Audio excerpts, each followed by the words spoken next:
Hi welcome to Rama Telugu కథ. ఈరోజు పొడుపు కథ వచ్చేసి నల్ల స్తంభం పైన నలుగురు దొంగలు.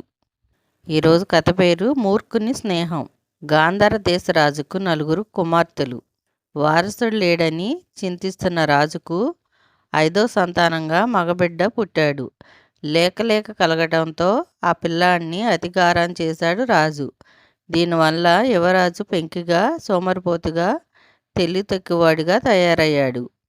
విద్యాభ్యాసానికి పంపినా సరిగ్గా చదువుకోకుండా కాలక్షేపం చేసి వచ్చాడు. ఒకరోజు ఎవరో ఒక కోతి పిల్లను రాజుగారికి కానుకగా ఇచ్చారు. అది మాట్లాడే కోతి. దాని స్థానంలో దాన్ని ఉంచకుండా యువరాజుకు కానుకగా ఇచ్చాడు రాజు. అది నిత్యం రాకుమారుడితోనే ఉండేది. రాజ్యం ప్రజల సంగతి కూడా పట్టించుకోకుండా యువరాజు ఆ కోతితోనే ఆటలాడేవాడు. దానికి తనకొచ్చిన పనులు, విద్యలు నేర్పేవాడు.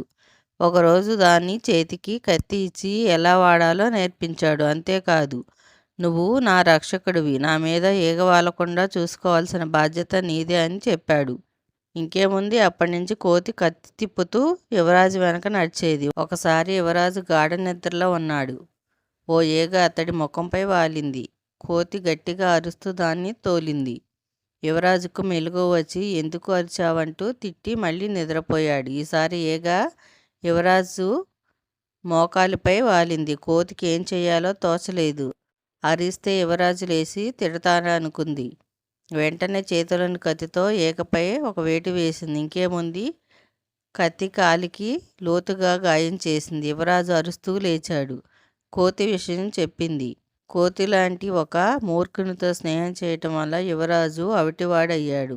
ఈరోజు కథ ఇంతేనండి. పొడుపు కథకు ఆన్సర్ లవంగం.